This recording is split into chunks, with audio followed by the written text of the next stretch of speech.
Muy buenas noches, les damos la bienvenida a esta nueva sesión de El Club de la Pelea Filosófica, un espacio virtual de debate creado por y para estudiantes de la UNAT. En esta ocasión continuamos abordando el libro de La Política de Aristóteles y en el capítulo anterior estábamos abordando el libro 1. Recordemos que la política de Aristóteles se divide en 8 libros.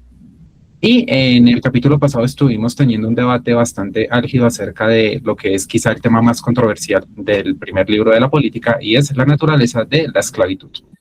Recuerden que esta sesión, al igual que los capítulos anteriores, los pueden encontrar en nuestro canal oficial de YouTube, Philosophical Fight Club. Y ahora, para el día de hoy, vamos a estar abordando el libro 2 de la política de Aristóteles, en el cual el Estarígita se encarga de evaluar distintos sistemas de gobierno, no solamente de Atenas, sino también el gobierno de varias ciudades de Grecia. Y también se dedica a criticar férreamente lo que él denomina como los sistemas de gobierno ideales, principalmente lo que sería la república ideal de Platón, lo que nos recuerda esta típica disputa, ¿no?, que siempre ha habido entre Aristóteles y Platón en torno a lo que es el idealismo y el realismo o la naturaleza. Y para hacernos una introducción y una presentación a lo que es el libro 2 de la política, que se va a encargar de llevarnos al debate, contamos con un invitado muy especial, y es el señor Juan David Ramírez Vaquero. Juan David es un abogado especialista en Derecho del Trabajo y una persona sumamente apasionada por lo que es la filosofía de las ciencias y la filosofía jurídica. Pero además de ello, y no menos importante, es lo que podríamos denominar un litigante anarquista. Así que esto nos dará lugar a una tertulia muy interesante que nos espera el día de hoy, y vamos a recordar brevemente cuáles son las reglas para llevar a cabo esta tertulia. Una vez que Juan David termine con su presentación, vamos a empezar a levantar la mano según queramos intervenir aquí por el Google Meet, y se le va a entregar un lapso de 3 minutos que van a estar medios por un temporizador a cada persona que desee participar, pues a fin de que el debate pueda ser interactivo y no haya como lugar a que una sola persona de pronto acapare toda la palabra.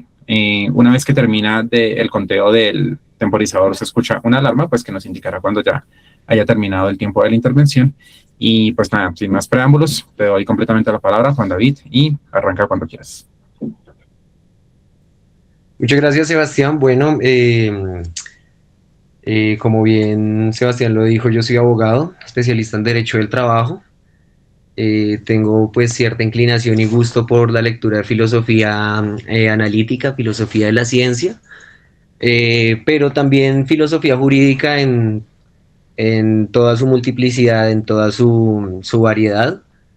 El libro segundo de la política de Aristóteles me llamó mucho la atención porque es propiamente un análisis constitucional, ¿no?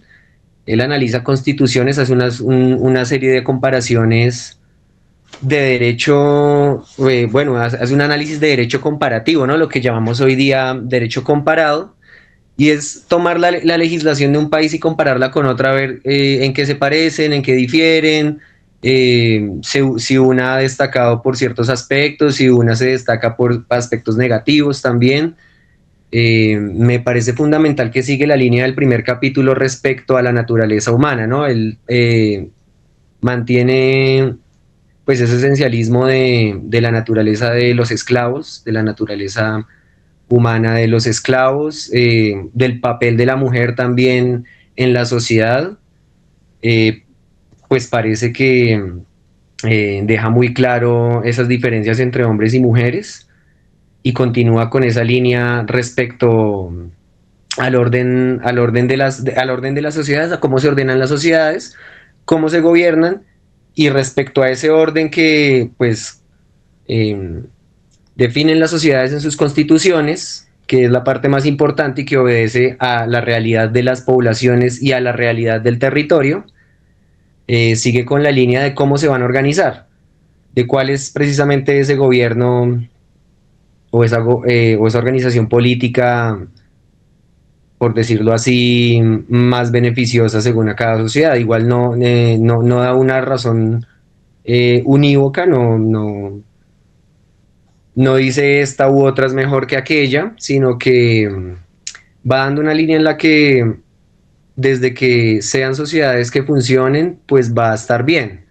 O sea, en una sociedad puede que esté bien una monarquía, puede que sea bien una oligarquía, puede que les funcione una democracia. Es bastante interesante cómo para Aristóteles la democracia es prácticamente lo peor, ¿no? Es bastante crítico frente al gobierno de los más. Y es también muy interesante ver que pues obedece como a la realidad de su momento, de su tiempo. En el siglo V, en siglo IV antes de Cristo, pues la educación no era la regla general. Igual también Aristóteles habla de la igualdad en la educación, de la igualdad también respecto a la crítica al comunismo platónico, y esas críticas a la igualdad de que, bueno, si todos son igualmente educados, pero ¿cuál es la educación que van a tener? Si todos van a tener lo mismo, si todos van a tener un terreno, pues eso va a tener una serie de consecuencias jurídicas, ¿no? Respecto a la herencia, respecto a la distribución de la tierra, respecto al trabajo y a la división del trabajo. Me parece fundamental la división del trabajo, y también cómo pues la organización de la sociedad también gira fundamentalmente a la virtud, a las virtudes bélicas, ¿no? A la virtud de la guerra, lo que en Roma llaman el dios Marte, el dios de la guerra. Y en ese sentido, pues él como que presta una fundamental, una interesante atención respecto a los guerreros, a los ejércitos y a cómo se va a defender un territorio, cómo se va a defender la ciudad, la polis. Para él es fundamental, y pues empieza la disertación sobre la división del trabajo con un interés muy particular respecto a los guerreros, ¿no? Todo gira, o sea, me pareció que en ese sentido para Aristóteles todo gira como alrededor de la guerra, alrededor de los valores bélicos, de defenderse, de cómo va a ganar, de cómo va a, por medio de la virtud, llegar a esos bienes, y que esos bienes no van a darse simplemente por el trabajo, sino también por la conquista de de ese bienestar. Eh, pues no sé si, pues si eso, si quieran pues hablar acerca de eso, de cómo esa división del trabajo aparece fundamentalmente importante en el aspecto de la guerra, en el aspecto de las contiendas y de los conflictos. Precisamente me llama mucho la atención el asunto de los conflictos. De eso se trata pues la sociedad, de conflictos. Si no hubiera conflictos, yo no tendría trabajo tampoco. Me encanta el conflicto. Entonces, esa es mi interpretación. No sé si ustedes quieran pues dar otra línea para el debate, o si quieran aportar pues más alguna tesis o alguna línea para el debate. Listo, Juan David, muchísimas gracias por esta primera intervención y por esta introducción a lo que es el libro 2 de la política. Yo creo que aquí ya hay varios aspectos que podríamos pues tomar para dar inicio al debate. Entonces, no sé quién de ustedes desea arrancar. Estoy atento a quien levanta la mano primero aquí en el Google Meet, y empezamos ya lo que Byron llama comúnmente el intercambio de golpes. Listo. Empezamos entonces con Andrés. Tienes la palabra. Bueno, buenas noches a todas, buenas noches a todos. Interesante la postura aquí del muchacho Juan David con relación a lo que diría el profesor Roberto Solarte en relación a que el Estado es un contenedor de violencia. Pero hasta ahí la idea queda demasiado generalizada. ¿Por qué? Porque es necesario contener la violencia de alguna manera. Y lo que Aristóteles propone es una contención desde la norma. Yo digo que lo primero que hay que acomodar ahí es el momento histórico de Aristóteles, porque como decía Juan David, él hace un paralelo en el libro segundo con la guerra, ¿sí? De cómo llamemos los principios de la guerra, las virtudes de la guerra, para hablar en lenguaje aristotélico, determinan la estructura de la polis. Pero es que Atenas era un pueblo que la pasaba, ellos venían de las guerras helénicas, del Peloponeso, ¿sí? Y ellos habían hecho, recordemos las guerras de los persas y los medos. Entonces, toda esa carreta a ellos les genera influencia, ¿sí?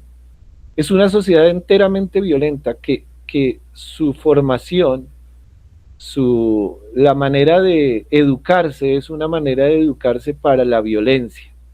Y según Aristóteles, para la virtud. Porque lo que él dice en el libro, en la Ética Nicomaco, es básicamente un manual de cómo se deben comportar los ciudadanos de Atenas. Y no lo dijo para todos los ciudadanos, se lo escribió solo a su hijo, además. ¿Sí? Ahora, si uno se pone a mirar eso, con lo que está pasando ahora, si uno ya descontextualiza a Aristóteles, y uno lo ubica aquí, en nuestro territorio, es lo que hace falta. Aquí hace falta normas, aquí hace falta que la gente tenga cultura, que sean cívicos, ¿sí? Aquí hay un montón de mugrosos que cuando quieren pasan el semáforo, que se tiran con motos por el andén, que hacen lo que se les da la gana, se cuelan en el servicio público, hacen todo tipo de trampas. La ley del atajo llamaba eso Antanas Mocus. Nosotros somos proclives a desobedecer la norma por dos factores, por ignorancia, ¿sí? Y por soberbia, porque somos soberbios a la hora de ir violando las normas. ¿O acaso no nos gusta que nos den más tiempo en la universidad para entregar trabajos? La norma es hasta tal día, hasta tal hora. Hay ciertos requerimientos, si usted no los cumple, pues pierde. Entonces lo que yo pienso es que, por ejemplo, personajes como Donald Trump son fundamentales para la sociedad de hoy, ¿no? O sea, son personajes que determinan las normas. Él es el señor y él es el que determina las normas, porque aquí surge el Leviatán. Nosotros sin Leviatán somos un homo homini lupus. Gracias. Listo, Andrés, muchísimas gracias. En un segundo coloco mi temporizador y arranco. Sí, hay varias cuestiones en las que tú tienes razón, y algo que me llamó particularmente la atención en cuanto a cómo Aristóteles pretende mantener la paz a través de la norma también tiene que ver con mantener en cierta condición a lo que serían los esclavos y también a trabajadores que se consideran como de menor envergadura, como lo son los artesanos y los agricultores, y también de no tocar ciertos derechos de la nobleza. ¿Por qué? Si bien él parte de un principio en el cual estoy muy de acuerdo, y es que las personas no solamente rompen la norma por necesidad y para saciar de pronto algo que les falta, sino también por ambición y por el deseo de querer obtener más de lo que tienen, y este es como que sobre todo el pecado o el crimen de la aristocracia, y de lo que pues el mismo Aristóteles denomina las oligarquías y la nobleza. Aún así se me hace muy curioso que la manera en la cual él pretende solucionar desde la norma esto en el libro 2 de la política sea diciendo que como los nobles no van a aceptar el hecho de verse en igualdad de condiciones con personas que consideran que están en una menor posición, entonces la norma sí tiene que mantener ciertos privilegios y ciertos títulos para la nobleza.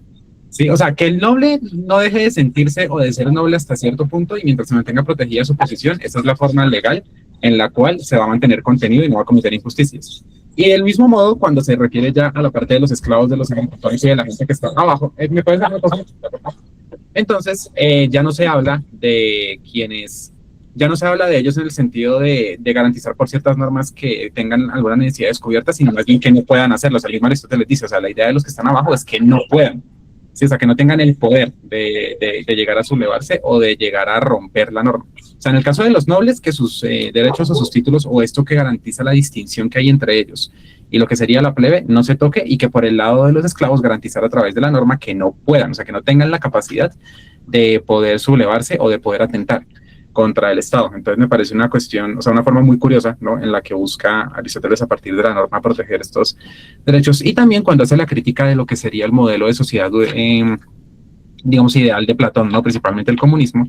También dice, y es de pronto como uno de los conflictos que hay constantemente con Aristóteles, porque también pasó con el tema de la esclavitud, y es que uno suele encontrar lo que hoy en día llamaríamos ciertas peticiones de principio, ¿no? Curioso que también hablándolo de uno de los padres de la lógica, que es Aristóteles, porque claro, también hay una serie de afirmaciones que hacen en el libro 2, como por ejemplo el afirmar que si la propiedad es común y no individual, entonces las personas se van a desentender de preocuparse por lo que es el bien para todos, asumiendo que alguien más tendrá la responsabilidad, y que solamente podemos aplicar la caridad si estamos entregando algo hacia lo cual tenemos el derecho, ¿sí?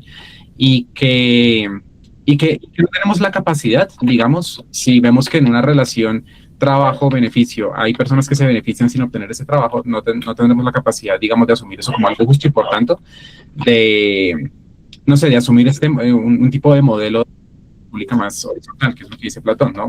Lo cual encuentro que sí habla, o sea, incluso contextualizando al mismo Aristóteles, pues es verlo hablar mucho desde su propia posición, o sea, una posición que pues al final del día era aristocrática. Y eso pues sí pertenece a su contexto histórico, ¿no? Entonces, bueno, era eso. Y tienes la palabra, Pavel. Bueno, compañeras, compañeros, buenas noches.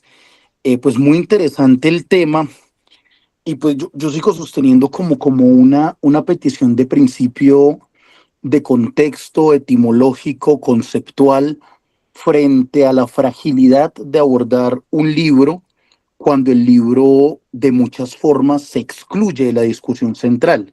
Entonces empezamos hablando de Aristóteles, terminamos hablando de derecho comparado, después terminamos hablando de Donald Trump y después, bueno, en fin, es un tema interesante la contextualización de un autor de acuerdo al universo de enunciación que cada quien tiene, es un tema interesante, pero pues la audiencia y el debate debe privilegiar también, pues si el tema es el libro de Aristóteles, hablar del tipo del libro y hablar no desde vamos a utilizar unos términos opinológicos estrictamente, sino también hermenéuticos, pues la lectura importante del autor. Me preocupa además algo y es como los límites borrosos de los conceptos. Escucho que mezclamos civismo con civilización, con cultura, con norma y con violencia.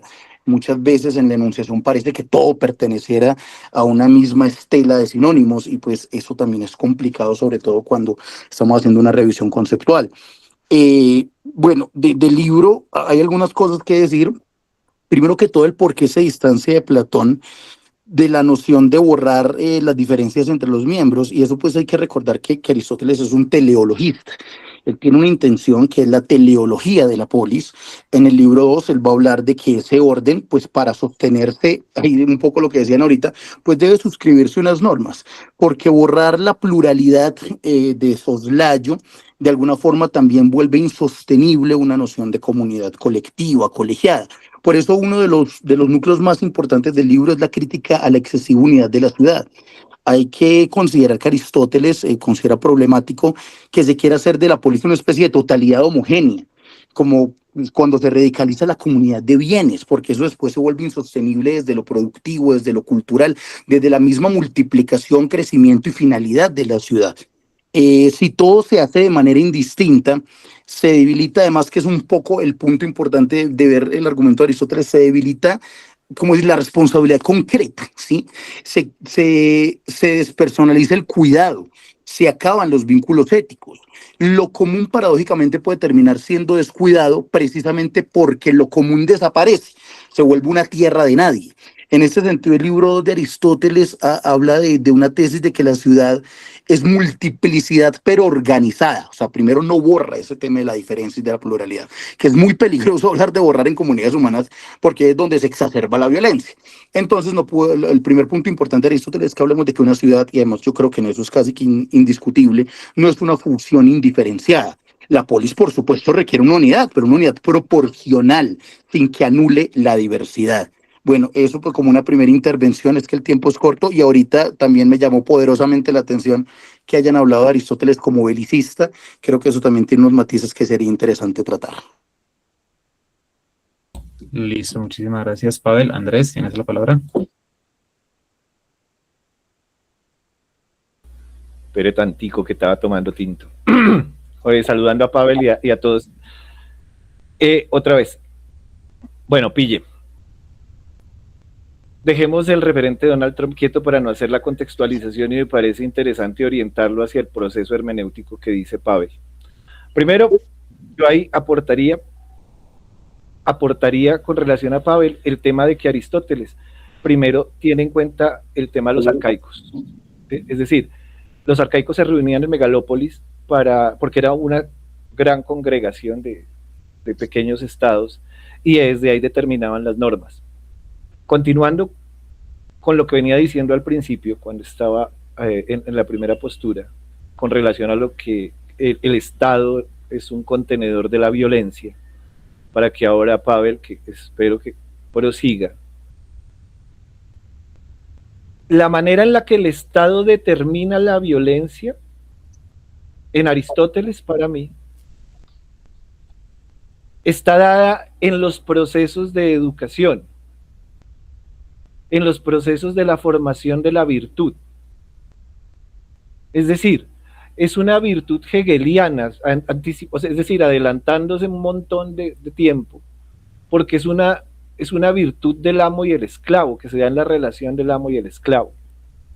Ahora, esta comparación que hace él, para seguir en el concepto de la violencia y seguir en ese hilo, y no quedarme en algunas cosas que decía Pavel ahorita, porque puede ampliarlas, me parece a mí que por eso decía yo hace un rato, hay que tener en cuenta que Atenas era una ciudad en creciendo, y que en el momento de Platón se podía más sentir como una tribu, como una comunidad, cosa que Aristóteles viene a categorizar y a decir, no, una cosa es la tribu que tiene un etos caníbal, para decirlo en un lenguaje de filosofía del derecho, ¿sí? Que es esas costumbres cerradas que pertenecen únicamente a la tribu, que incluso si se puede eso, hacer un análisis, un comparativo con la realidad nuestra. Aquí nosotros tenemos muchas costumbres que son solamente nuestras, colombianas, pues, de nosotros. Pero, volviendo al tema, esas virtudes, ese etos caníbal, en el proceso formativo, generan las mismas desigualdades, generan una propuesta de violencia, y me voy a atrever a decirlo, de una violencia orgánica que va a ser permanente a lo largo de la historia, desde la que se van a construir a partir de estos primeros modelos de constitución que él plantea, ¿sí? Los lineamientos de la coerción, de la manipulación, del adoctrinamiento en los procesos educativos. No hay espacio para la creatividad, no hay espacio para el ser. Ahí me tocó. Listo, Pavel, tienes la palabra. Bueno, sí, muy interesante el debate. Me gusta cuando se abre un poquito más el horizonte de la contextualización, porque pues quiero hacer como esa aclaración. No estoy en contra de que se contextualicen los autores, pero primero hay que entender el autor para que la contextualización pues sea lo más fiel posible al universo de posibilidad que se enuncia. Bueno, Profesor, el tema de la... ¿Cómo? Sí, señor profesor, que no le olvide que aquí no es profesor, hágame el favor. Bueno. A mí me olvida. No, señor, me va si yo les hablo así en una clase, me meten una PQR, entonces... No, usted tiene estudiantes, va a regañarlos allá, acá no. Vea este. Hoy en día no se pueden regañar a los estudiantes porque se vuelve uno demasiado violento. Aquí somos horizontales. Aquí es club de la pelea. No, muchachos, el tema del concepto de belicista creo que haría como mucho honor al concepto del término medio en Aristóteles. Yo creo que, bueno, sí puedo pensar que sí, por supuesto la guerra es un tema central, pero no es una finalidad de la polis. O sea, tampoco es un pacifista, no es un belicista, pero hay que ver el concepto teleológico, que es de donde se hace la lectura interna de Aristóteles. Entonces, pues partamos de un consenso. La guerra no es un fin supremo en la polis. El fin de la comunidad de todo el texto de Aristóteles es el buen vivir, ¿sí? Alcanzar la vida buena y la vida virtuosa. En ese marco, la guerra podemos decir que es un medio, y es un medio además subordinado, no es un propósito último de la existencia política. Ahora, la ciudad no debe organizarse para una guerra indefinida. Eso también queda muy claro en Aristóteles. Lo que debe fungir la guerra es como un medio para la vida virtuosa, que por supuesto está acompañada del orden y de la paz. Entonces, no hay una exaltación pura de la violencia. Sin embargo, podemos decir que la guerra tiene una función legítima dentro de su pensamiento político.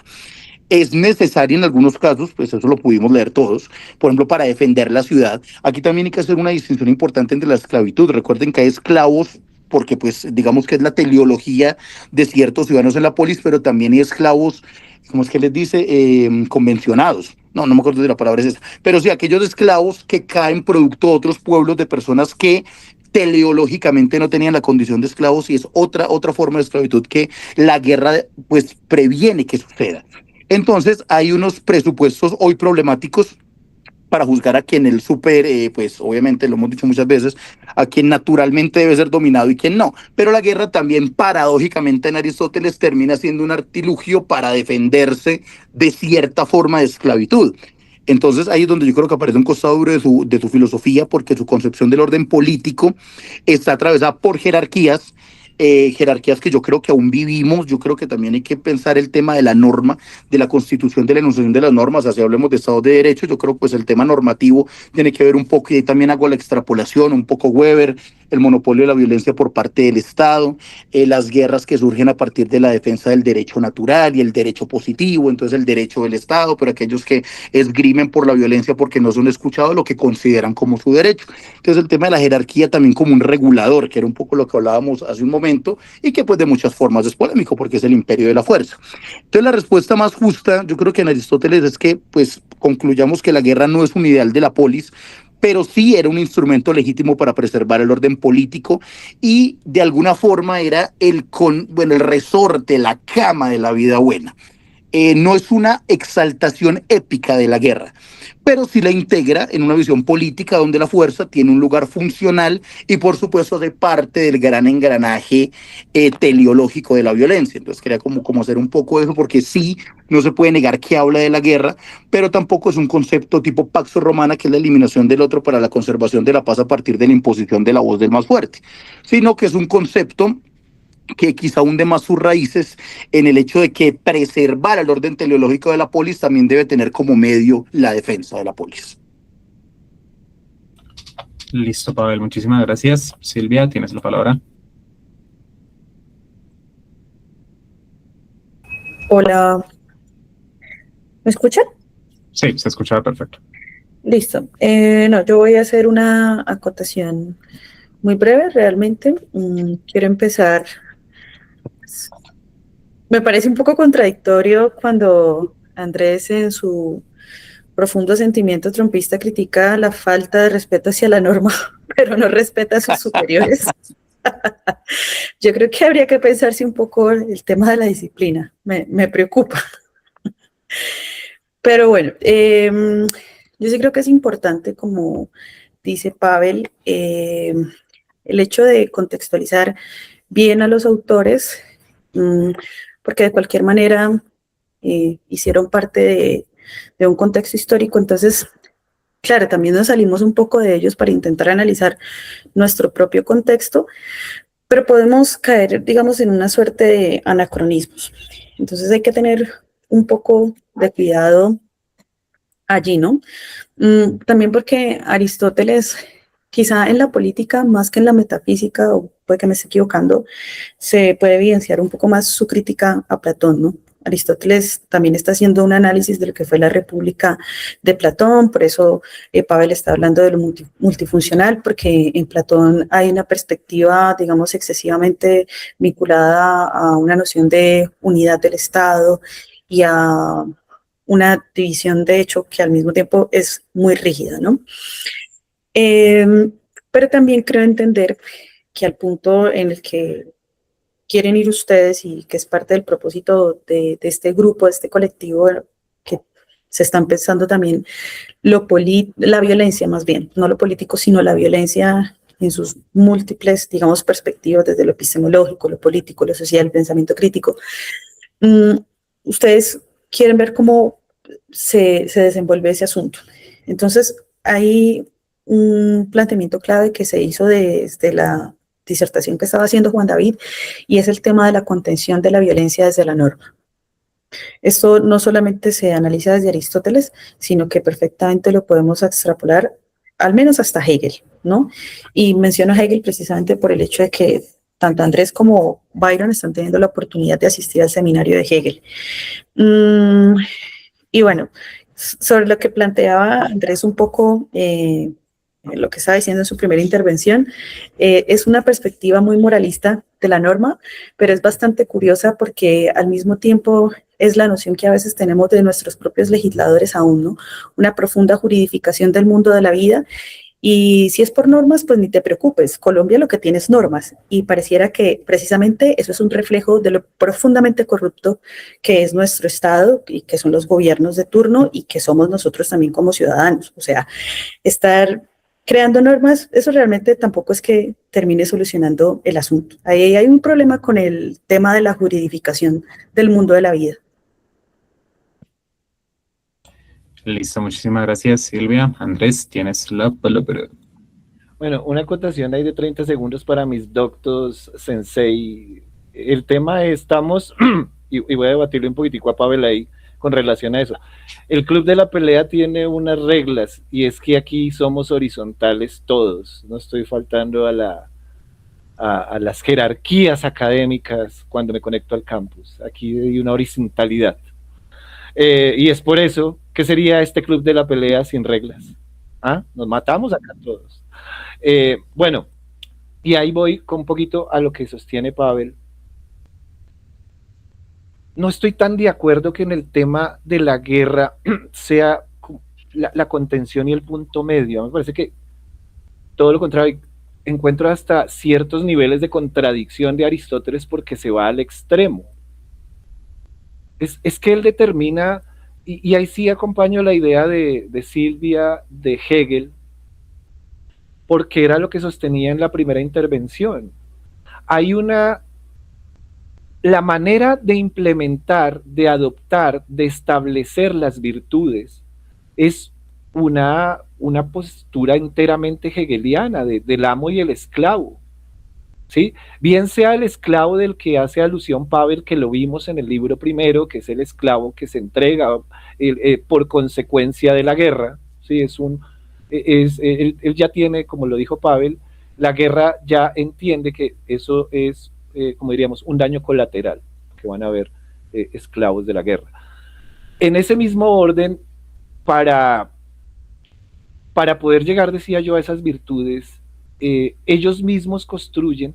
Es que aquí lo que pasa, Pavel, no sé si está de acuerdo y los demás compañeros, es que Aristóteles construye unas costumbres caníbales, unas costumbres atenienses muy fuertes que primero plagian un montón de cosas porque como dije, este man lo que hace es emular un montón de vainas y construye a partir de eso lo que decía Pavel, una nueva constituyente, una constitución, porque este capítulo es enteramente el origen y la importancia de las constituciones. Y tenemos que entonces entrar a hablar en un lenguaje, pues para nosotros como los que aquí nos acompañan son la mayoría estudiantes de filosofía o personas que se acercan a la filosofía, esto nos lleva enteramente un poquitico a la filosofía del derecho y Pavel lo hacía por ahí, al derecho natural. Y él considera pues que los atenienses, ciertos atenienses tienen un derecho natural, ¿no? ¿Y cuántos atenienses habían? 250 fue que, ¿verdad? 250,000, creo que Byron fue el que buscó ese dato. Entonces, la comunidad que determina ese orden está en la cima de la jerarquía, y esa jerarquía establece que hay que hacer guerra, entonces no sería un punto medio, Pavel, sería un punto extremo, un punto donde es necesaria la guerra, tenemos que hacerla para nosotros demostrar que somos superiores en otras partes.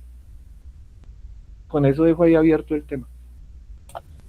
Listo, Andrés, muchísimas gracias. Posteriormente va Juan David, yo y Byron.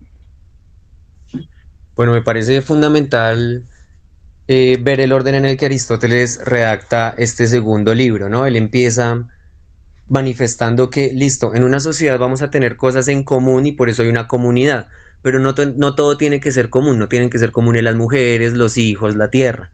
Y precisamente por el hecho de que hay una pluralidad, una multiplicidad de personas muy distintas, es que entran en conflicto estas personas, entran en conflicto la comunidad. Ese es el primer aspecto. Y luego, pues, de analizar el asunto de la guerra, del conflicto y de los conflictos internacionales, llamándolo en términos modernos, hace un análisis de la ley, ¿no? De cómo debe, bueno, no cómo debe ser la ley, sino cómo son las leyes y el cambio de la ley. Para Aristóteles no le parece al principio muy bueno que las leyes deban mutar, deban cambiar, deban ser pues flexibles, sino que mantiene una posición un poco rígida respecto a las leyes, de que deben permanecer en un tiempo prolongado y solo deben cambiar cuando la población, el uso de las costumbres y eh, las circunstancias de la sociedad cambien. Pero pues en ese sentido no deja abierto la posibilidad de que la ley cambie, de que la ley es mutable, de que la ley no es perfecta y de que precisamente hay leyes inclusive para la guerra, de que hoy día tenemos leyes para la guerra.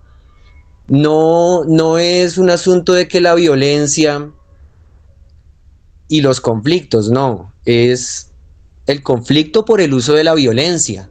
No toda violencia es mala de por sí, hay momentos en los que hay que ejercer la violencia y por eso las guerras no están proscritas en el mundo.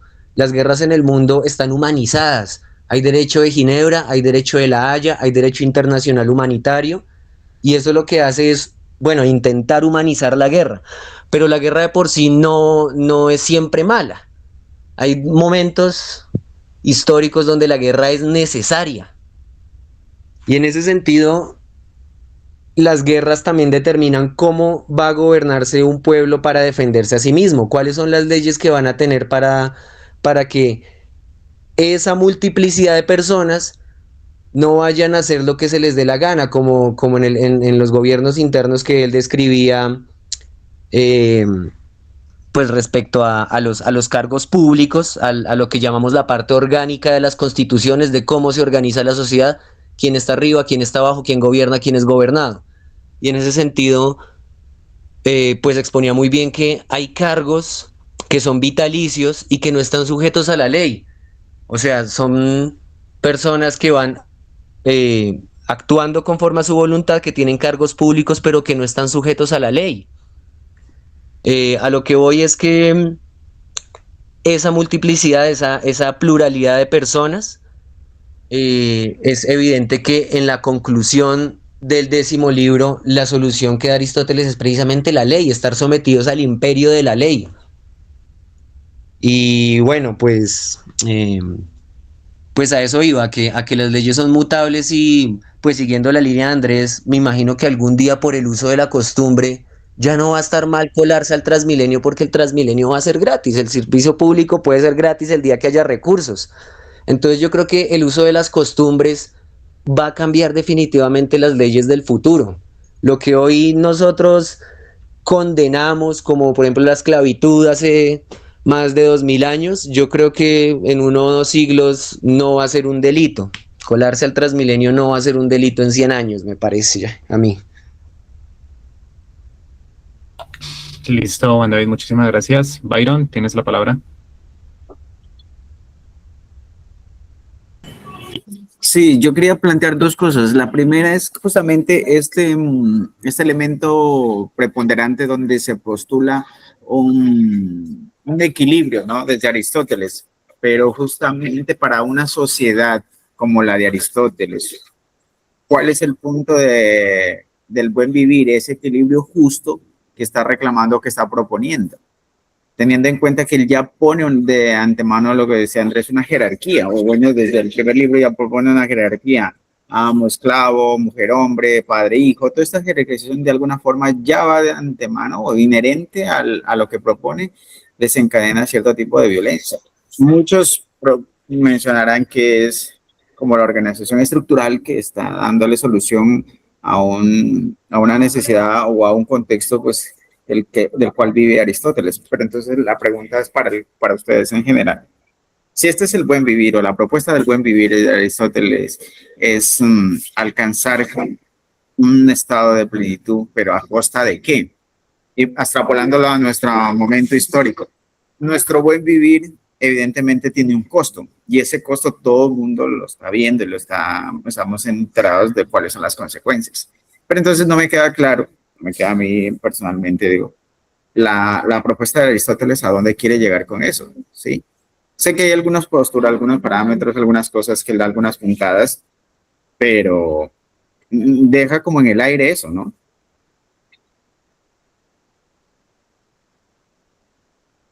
Listo, Byron, muchísimas gracias. Pavel, tienes la palabra. Bueno, sí, sí, es interesante.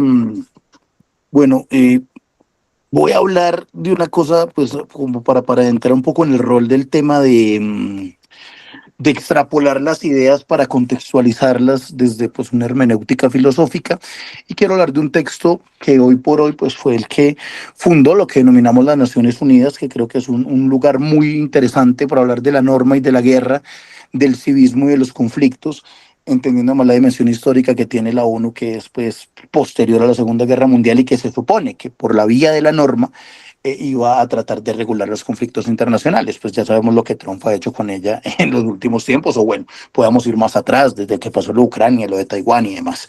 Pero quiero hablar de la paz perpetua. Y creo que hay como algunas ideas de ese texto de paz perpetua de Kant, aunque los hegelianos no estén muy contentos con esta intromisión, pero hay cosas que me parecen muy interesantes. Yo creo que la paz perpetua nos dice varias cosas. Primero, la paz no es un estado natural. Kant sostiene que el estado natural de los hombres y entre los pueblos no es la paz, sino una situación de inseguridad permanente, de amenaza latente.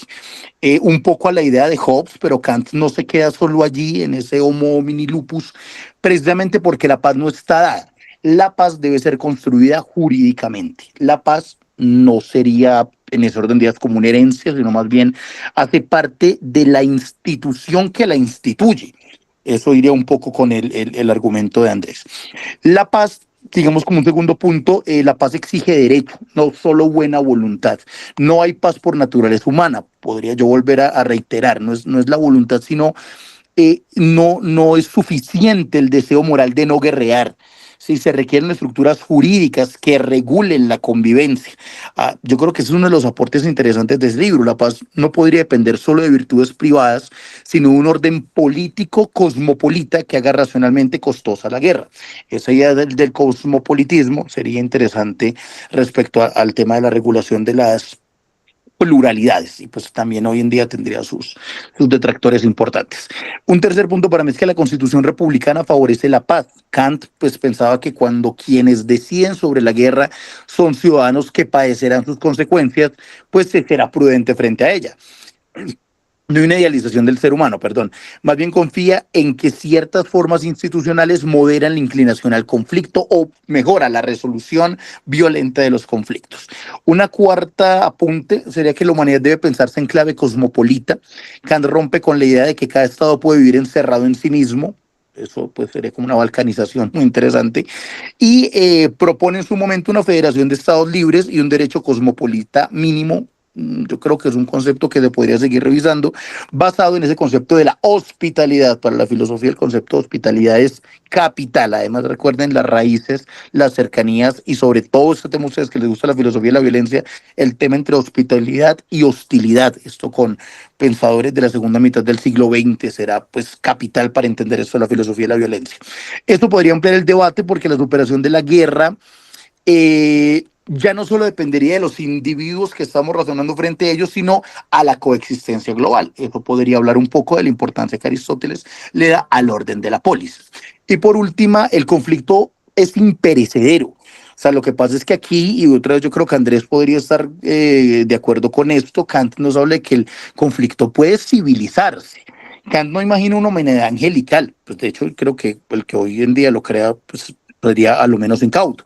Sabe que hay antagonismo, hay ambiciones, hay rivalidades, pero lo decisivo es que esas fuerzas no conduzcan a medidas destructivas, sino que sea el derecho y la razón pública el que pueda dirimir por medio de la no violencia el inevitable conflicto que nos pertenece como especie.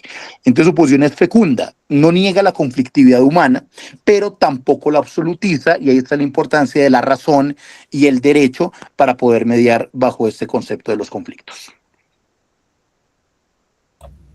Listo, Pavel, muchísimas gracias. Dame un segundo, coloco el temporizador para hacer mi intervención.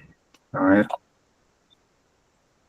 Listo. Sí, yo quiero recoger un poco tanto lo que dijo Pavel como lo que decía Juan David, y es que yo creo que volveríamos a ese respecto a lo que fue la discusión del libro 1, porque claro, sí hay aspectos que son buenos en sí, de de lo que plantea Aristóteles, por ejemplo, respecto a la ley. O sea, sí está bien que los magistrados estén sometidos bajo una ley, y eso recoge mucho lo que es el planteamiento pues, del mismo Hesíodo, ¿no? En su teogonía respecto a la dique de Zeus, ya que recordemos que esto pues es una manera de colocar una ley que esté por encima de lo que era, digamos, el principio del rey divino que se manejaba en el sistema palatino de la antigua Grecia, en los tiempos anteriores a la filosofía, que era donde pues el rey tenía como un poder soberano que hacía que prácticamente dictara lo que estuviera bien y mal. Entonces, está bien que estas regulaciones estén, sí, obviamente, o sea, eso está perfecto. Sí está bien que tampoco sean vitalicios los magistrados, y sí está bien que, digamos, conforme a esta búsqueda del buen vivir, pues hay una serie de normas y de regulaciones. Entonces, la discusión de vuelta a lo que sería el primer libro es hasta qué punto genuinamente estas leyes, esta normativa que está proponiendo Aristóteles y este orden, sí se corresponde con un buen vivir, ¿sí? Y no solamente con su visión del buen vivir, porque pues tal y como lo decía anteriormente, o sea, es una visión en la cual él dice, básicamente normas que establezcan que ciertas posiciones de los nobles no sean vulneradas y que los esclavos y los agricultores y los artesanos simplemente no puedan o no tengan la capacidad de poder rebelarse. Porque pues esto iría en contra de, bueno, sí, de lo que sabemos que es el fundamento que siempre ha buscado Aristóteles, que es el telos, pero también ahí lo que decía Byron, ¿no? Hasta qué punto este telos, pues genuinamente es como la base objetiva de un buen vivir. Y ya trayendo, digamos, a colación en cuanto a las críticas de los sistemas ideales, sobre todo, digamos, de la República de Platón, y ya que estamos trayendo, pues, autores un poco, para hacer paralelismos un poco anacrónicos, pues, digamos, en mi caso, dos de las obras que más me gustan son La Utopía de Santo Tomás Moro y La Ciudad del Sol de Tommaso Campanella.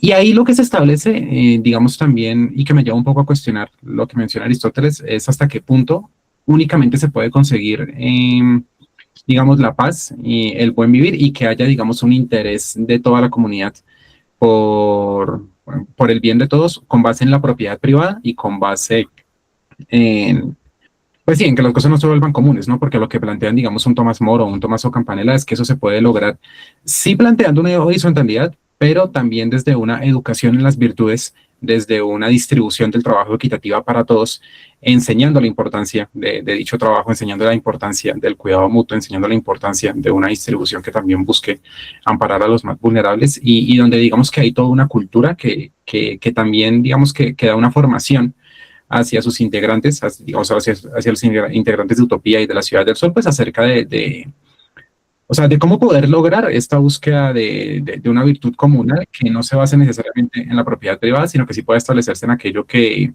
el mismo Aristóteles critica, y es que si no hay propiedad privada, entonces no va a haber un interés en las cosas de todos. Entonces, eso era lo que quería plantear. Tienes la palabra, Andrés.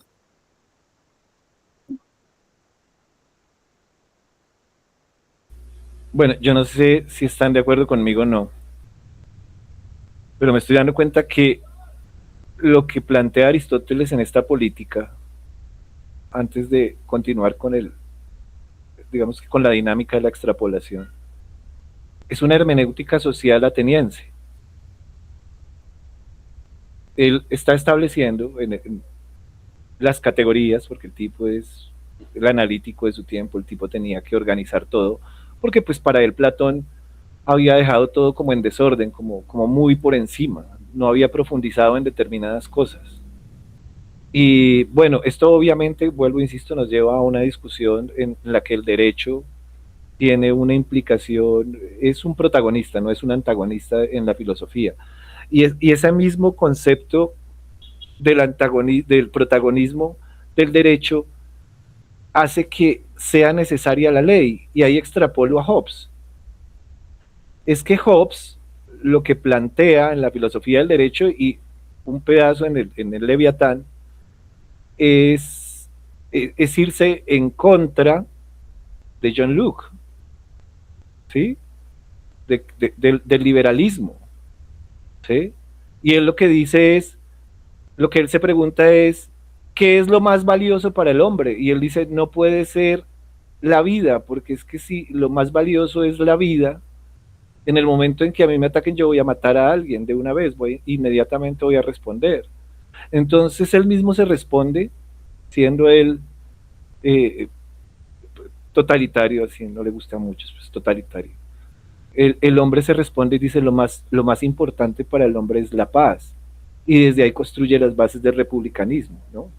Que ya venían pues construidas hacía ratico, ¿sí? Por otros, es decir, eso tiene todo un proceso histórico que es importante reconocerlo también. En ese ámbito y en función de lo que a nosotros nos acompaña en estas charlas, es la manera en la que la ley, la virtud de Aristóteles es violenta. Es decir, el pensamiento aristotélico y la sociedad que él plantea es una sociedad de la agresión, es una sociedad desmedida.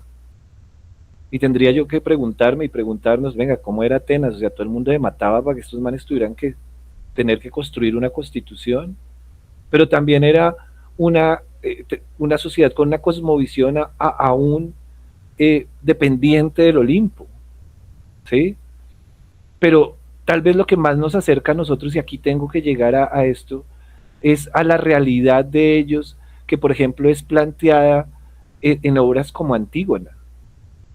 Antígona es el reflejo de la sociedad ateniense, ¿sí? O sea, Antígona, Edipo en Colono, Antígona y Edipo Rey, ¿sí? Ahí se demuestra el quehacer, el modus vivendi del ateniense, y es un modus que tal vez es violento, y si uno lo mira, perdón, me pasé unos segundos, si uno lo mira, si uno ya lo extrapola a la realidad nuestra, pues miren que el man cimentó pues las bases, no de la democracia, sino de la violencia, dentro de esa hermenéutica social que él estaba haciendo. Y bueno, con eso quedo, y también invito a los otros compañeros que tengan opiniones, pues que las compartan. Gracias. Listo, Andrés, muchísimas gracias. Sí, tienes toda la razón. Si hay de pronto más opiniones, levanten la mano ahora o cachen para siempre, ya que de lo contrario, pues podríamos ir ya con lo que hemos tratado hasta ahora, dándole cierre a este capítulo. Entonces, no sé si haya, listo. Juan David, tienes la palabra. Me parece fundamental lo que acaba de decir Andrés. Es un reflejo, Aristóteles pretende hacer un reflejo de la sociedad ateniense. Y bueno, las tragedias griegas muestran perfectamente esa realidad. En la Orestiada es pura violencia privada, ¿no? La violencia privada que lleva al homicidio, la violencia privada por el hecho de las injurias, de las calumnias, del ataque a las propiedades, etcétera. Y es el sometimiento de esa violencia. Finalmente, en esta tragedia que acabo de nombrar, es el sometimiento de la violencia y el nacimiento de las instituciones jurídicas. Y eso era, pues, eso es fundamental en la antigua sociedad ateniense. No es fácil presentar el nacimiento de las instituciones jurídicas lejos de las tragedias, lejos de una sociedad profundamente violenta, con unos problemas pues verdaderamente trágicos, como lo dice la palabra.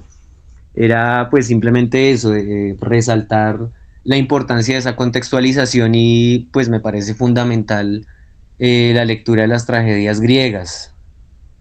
Era pues simplemente eso. Muchas gracias a todos los presentes por esta oportunidad. Oiga, sí, no, Juan, yo ahí meto la cucharada y le robo sus minutos. Es que ahí es a donde voy. Es que Atenas, en mi imaginario, tenía que ser una cosa peor pues que el Mardi Gras en Chicago. Oiga, es que es una cosa de locos. No peor que San Vicente del Caguán en su tiempo. O sea, todo el mundo hacía un estado totalmente anárquico, dependiendo de una cosmovisión que los llevó a pensar en eso del estado natural, el derecho natural, lo que somos, lo que podemos recoger, ¿sí? Recordemos que es Platón, si me corrigen ahí, el que habla del mito de este man que nos da todos los dones, ¿sí? Del fuego y toda esa carreta y la inteligencia.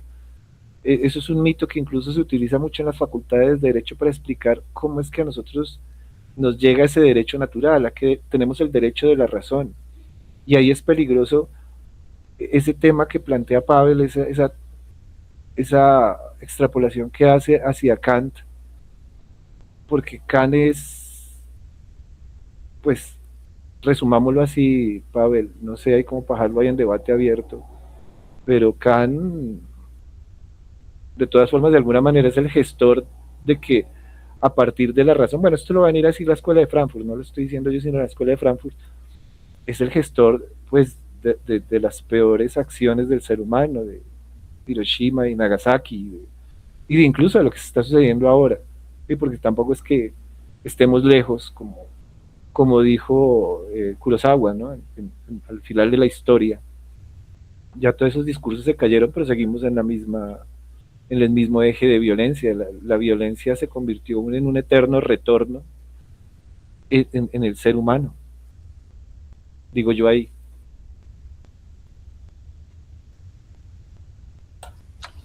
Listo. Un apunte pequeñón, pues ahí para matizar eso pues es importante. Sí, Adorno y Horkheimer con el concepto de la razón instrumental adjudican a la razón, sobre todo, pero hay que ponerle ese apellido de lo instrumental, ese problema de hacer de la industria militar, y eso pues después va a tener muchos matices importantes en la primera escuela de Frankfurt, pero también es importante después matizar la razón y la acción comunicativa en la segunda escuela de Frankfurt. Habermas va a rescatar un poco esa crítica a la razón, pero con más justicia, porque pues también al tener presente la racionalidad instrumental, como el del célebre libro de Adorno y Horkheimer, pues va a ser interesante en Habermas también hacer esa lectura de la racionalidad dialógica y bueno, otros elementos importantes. Incluso Pavel Ortega y Gasset en un problema de nuestro tiempo también aborda eso, ¿sí? Y en torno a lo epistemológico, al problema epistemológico. Bueno, no sé, mi querido presentador Juan, si damos acá, cerramos, tu merced dirá. Pues, salvo que de pronto alguien quiera hacer alguna otra intervención, creo que hemos cubierto bastante bien lo que es este libro. La obra es la adecuada, entonces, pues, no sé, o sea, obviamente, pues, igual, o sea, cualquier persona que quiera hacer alguna otra acotación, aporte, más que bienvenidos, pero levanta la mano ya mismo, o en los siguientes 5 segundos. No creo que un debate que quede interesante para finalizar esto es si la violencia, que siempre termina siendo un tema tan central en las disquisiciones, termina siendo muy racional o muy irracional. Y si morigerar la violencia tendría que estar precisamente, para utilizar un término aristotélico, en cierto término medio. Y si es morigerar la violencia en tanto conflicto o la resolución destructiva de la execrabilidad de eliminar al otro, porque pues también la violencia de alguna forma parece casi que inherente a nuestra naturaleza humana. Entonces, como solo dejar esa reflexión. Vale, Pavel, gracias a todas y a todos. Libro tercero en 15 días, muchachos. El libro número 3 de la política, efectivamente. Cordialmente invitados todos. Aquí no se le sostiene nada a nadie, pero sí se le debate todo lo que se diga. ¿Listo? Gracias a todas, compañeros. Gracias a todos. Gracias, Juan.